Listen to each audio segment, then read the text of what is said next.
Hello बच्चों। आज मैं आपको कक्षा 10वीं जिसका विषय है गणित, इसकी वर्कशीट नंबर 48 कराऊंगी, जिसकी डेट है मेरे पास 17 दिसंबर 2021। तो आज की वर्कशीट में हम क्या करने वाले हैं, आज हम नया चैप्टर नंबर 5 जो एपी समांतर श्रेणी, इसका परिचय करने वाले हैं। तो बिल्कुल स्टार्टिंग से ही वर्कशीट को इसको समझिएगा, इंपॉर्टेंट चैप्टर है, ताकि आगे की वर्कशीट्स भी आपको इस चैप्टर से रिलेटेड अच्छे से समझ में आए। ठीक है, शुरू करें। देखो, सबसे पहले आपको दिया गया है, दिए गए पैटर्न को पूरा कीजिए। आपको यहाँ एक पैटर्न दे रखा है, इसको पूरा करना है। तो 1 2 3 4 ऐसे पैटर्न तो आपने छोटी क्लासेस में भी कंप्लीट किए होंगे, है ना। तो बहुत आसानी से आप लिख सकते हो 5 6 7 8।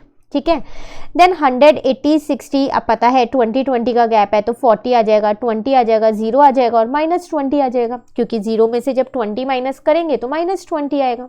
ठीक है, देन आपको दे रखा है 6 6 6 6, तो 6 6 6 6 ही आएगा, इनके बीच में गैप ही नहीं था, सेम नंबर थे तो हमने भी आगे सेम लिख दिए।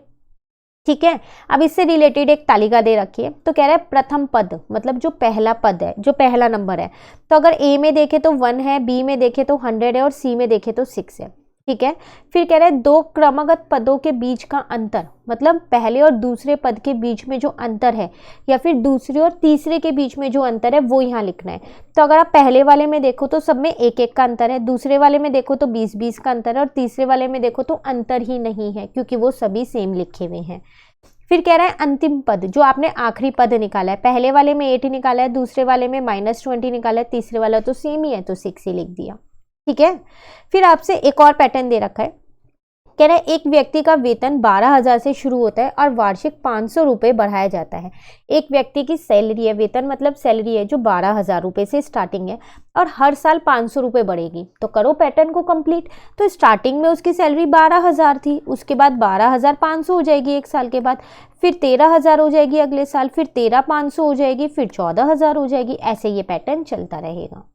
ठीक है, फिर यहाँ पर कह रहा है एक बैंक से 200 रुपये प्रति माह निकालना यदि आरंभ में 5,000 रुपये राशि खाते में थी, तो आप एक बैंक से 200 रुपये निकाल लो हर महीने। अभी स्टार्टिंग में उसमें 5,000 रुपये हैं, तो 5,000 रुपये हैं, अगले महीने जब निकाल लोगे 200 रुपये तो 4800 बचेंगे, फिर 200 निकाल लोगे तो 46 बचेंगे, देन 44 बचेंगे, देन 42 बचेंगे। ऐसे करते करते हम ये पैटर्न कंप्लीट कर सकते हैं। हर महीने 200 रुपये निकालते रहेंगे जब तक उस बैंक में पैसे हैं। ठीक है, तो अब बात आती है यहाँ एपी क्या है। तो आप देख रहे हो कि एपी में कुछ नहीं है, ये भी एक तरीके से पैटर्न ही है, जिसमें हम जो पहला पद है और आगे के जो पद हैं उनको कैसे निकालते हैं। अगर हम पहले पद में एक निश्चित संख्या को जोड़ दें तो हमारा दूसरा पद आ जाता है। ऐसे करते करते फिर तीसरा, फिर चौथा पद आ जाता है। तो एपी का एक सामान्य रूप होता है, वो क्या होता है, ए प्लस डी, ए प्लस 2d, ए प्लस 3d, ए प्लस 4d, ए प्लस 5d, ऐसे चलता रहता है। तो ये एपी का सामान्य रूप है। तो इसमें हम 3 चीज करने वाले हैं। पहला प्रथम पद, जिसको हम ए बोलते हैं। ठीक है, अंतर, जिसको हम डी बोलते हैं, दो पदों के बीच का अंतर। ठीक है, और एक एन, जो इसका जनरल सामान्य रूप है, n is equal to A plus n minus 1 D. अगर आपको कोई भी पद निकालना हो तो आप ये वाला सूत्र लगाएंगे। ठीक है, चलिए अब क्वेश्चन देखते हैं। यहाँ आपसे क्या कह रहे हैं, दिए गए प्रथम पद एवं सर्व अंतर द्वारा समांतर श्रेणी में प्रथम 4 पद लिखिए। आपको प्रथम पद दे रखा है और अंतर दे रखा है, मतलब कि ए दे रखा है और डी दे रखा है, और स्टार्टिंग के 4 पद आपको लिखने हैं, 4 टर्म्स आपको लिखनी है। ठीक है, तो कैसे लिखेंगे, देखो पहले यहाँ पर A1 तो ए ही होता है, A2 जो होता है वो होता है ए प्लस का डी, अभी हम सामान्य रूप करके आए हैं। A3 हो जाएगा ए प्लस का 2d। ठीक है, और A4 होता है हमारे पास यहाँ पर a प्लस का 3d। अब a आपको दे रखा है, कितना दे रखा है 4, और d आपको दे रखा है -3।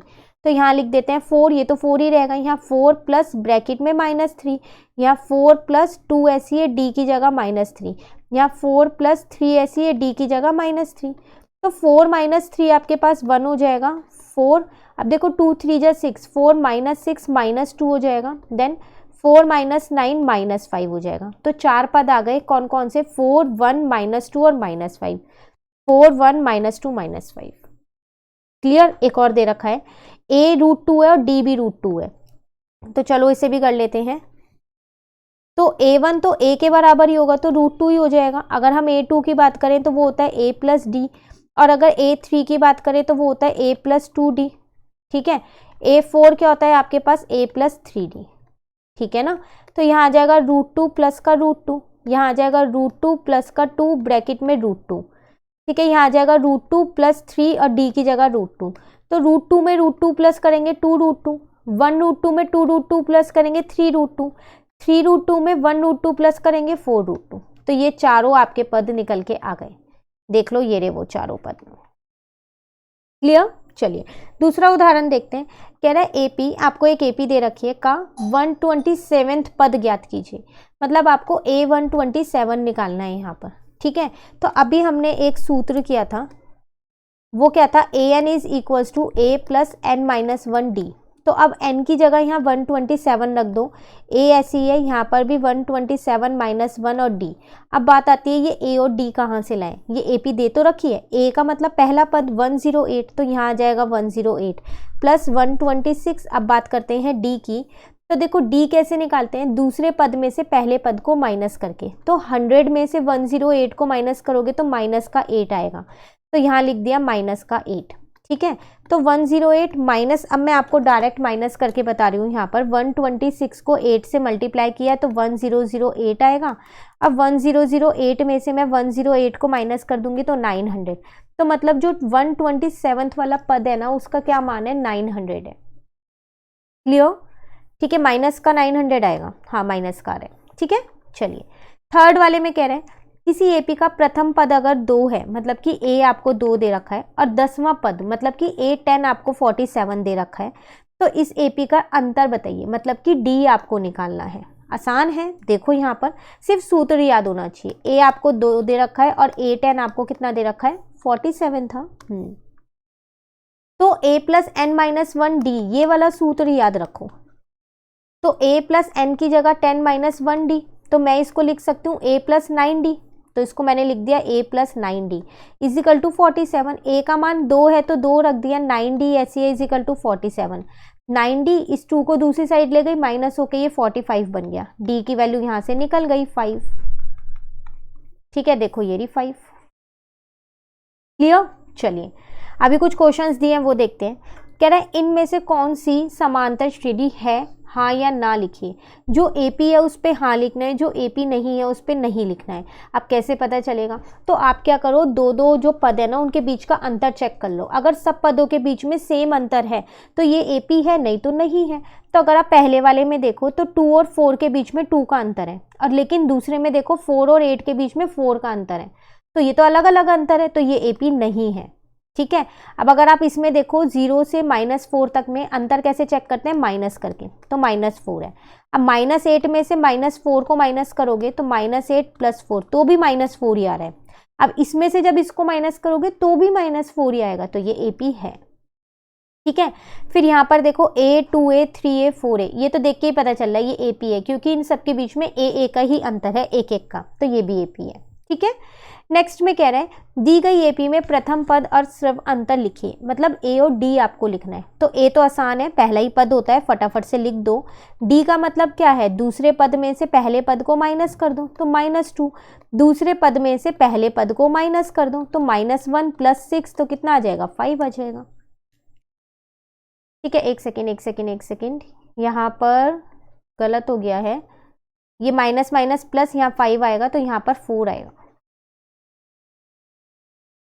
ठीक है। अभी क्लियर है। चलिए थर्ड वाला करते हैं यहाँ पर। तो थर्ड वाला है आपके पास, निम्नलिखित में प्रत्येक के लिए एपी के प्रथम 4 पद लिखिए। जैसे अभी ऊपर उदाहरण किया ना, 4 पद लिखने हैं, वही करना है। ए और डी दोनों ही 10-10 दे रखा है आपको, ठीक है। तो यहाँ लिखते हैं, तो ए भी आपको 10 दे रखा है और डी भी आपको 10 दे रखा है। तो A1 का मतलब तो ए ही होगा, A2 का मतलब होता है A प्लस का डी, A3 का मतलब होता है A प्लस का 2D, और A4 का मतलब होता है A प्लस का 3D, ठीक है।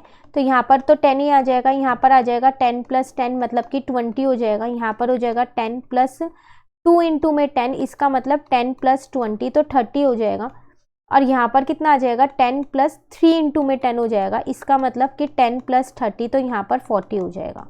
हो गया फर्स्ट पार्ट कंप्लीट, सिर्फ सूत्र लगाया है और कुछ नहीं किया। बी में कह रहा है ए की वैल्यू 1 है, डी की वैल्यू 1/2 है। ए की वैल्यू 1 है, डी की वैल्यू 1/2 है, ठीक है। तो A1 इज इक्वल टू तो A ही होगा, A2 is equal to A plus का D हो जाएगा, A3 is equal to A plus का 2D हो जाएगा, ठीक है, और A4 is equal to A plus का 3D हो जाएगा। चलिए तो इसकी जगह तो 1 ही लिख देते हैं, यहाँ पर आ जाएगा 1 प्लस 1/2। अब बेस को सेम करना पड़ेगा जो हर है, तो 2/2 प्लस 1/2 तो आ जाएगा 3/2, A2 आ गया। तो यहाँ पर आ जाएगा 1 प्लस 2 मल्टीप्लाई 1/2, इस 2 से ये 2 कट गया, तो 1 प्लस 1 करेंगे तो आंसर आ जाएगा 2। अब रह गई फोर्थ वाली जो पद है वो निकालना, तो A की जगह 1 रखा, 3 मल्टीप्लाई D की जगह 1/2, तो यहाँ आ जाएगा 1 प्लस 3/2, तो इसके नीचे कुछ नहीं है तो 1 लगाया, 2/2 प्लस 3/2 किया, तो मेरा आंसर कितना आ जाएगा यहाँ पर 5/2 आ गया मेरा आंसर। क्लियर? चलिए एक और पार्ट है, A की वैल्यू -2 है और D की वैल्यू 5 है।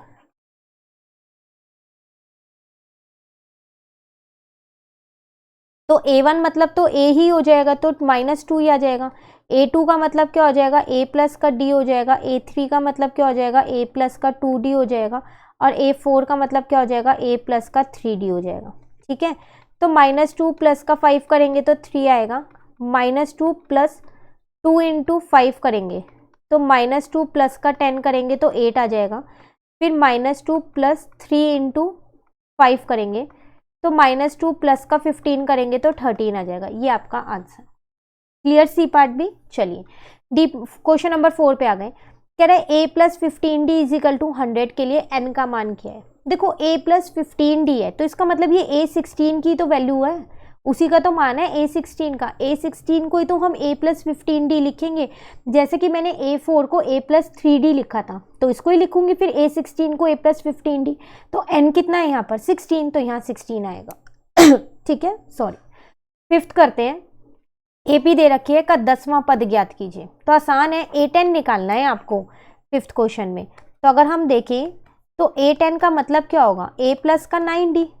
ठीक है, अब A मतलब पहला पद वो तो दे रखा है माइनस का 43 प्लस 9। अब D की जगह, D का मतलब क्या होता है, दूसरे में से पहले पद को माइनस करना, तो -37 में से यहाँ निकालते हैं, -37 में से -43 करना पड़ेगा। तो इसका मतलब -37 प्लस का 43। अब देखो प्लस माइनस तो माइनस होगा लेकिन साइन प्लस का लगेगा क्योंकि 43 बड़ा है।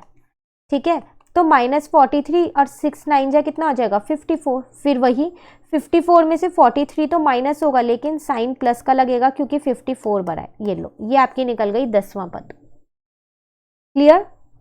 चलिए क्वेश्चन नंबर 6 पे आते हैं। किसी AP के लिए n का मान ऋणात्मक हो सकता है क्या? n कि उसमें कितने पद हैं वो कभी भी माइनस में हो सकता है? नहीं, वो तो हमेशा प्लस में होगा। इसका मतलब ये गलत लिखा हुआ है, तो ये आ सकते हैं। ठीक है, लास्ट क्वेश्चन करते हैं। आपसे कह रहा है यदि a इज इक्वल टू 14 और a12 इज इक्वल टू 124 है तो d का मान बताओ। a दे रखा है 14, पहले यहाँ लिख लेते हैं इसको फिर करते हैं। a इज इक्वल टू 14 दे रखा है और a12 आपको कितना दे रखा है 124। तो देखो A12 को तो मैं ये लिख सकती हूँ ना A प्लस 11D। ठीक है ना, तो A की जगह 14 लिख दिया प्लस का 11D ऐसे इज इक्वल टू 124। अब अगर हम देखें इस 14 को मैं दूसरी साइड पे ले आई तो 124 में से 14 को माइनस किया जब मैंने, तो यहाँ पर 110 आया। तो D का मान कितना आ जाएगा, डिवाइड कर दो, D का मान 10 आ गया। ऑप्शन में देखो बिल्कुल 10 है। क्लियर? तो ये थी आपके पास आज की वर्कशीट कंप्लीट हो गई है। कोई भी डाउट हो आप कमेंट करके पूछ लीजिएगा। नेक्स्ट वर्कशीट हम अपने नेक्स्ट वीडियो में समझेंगे। तो अगर आपको ये वीडियो अच्छी लगी तो आप इसको लाइक ज़रूर कीजिएगा और मेरे चैनल को सब्सक्राइब कीजिएगा। Thank you.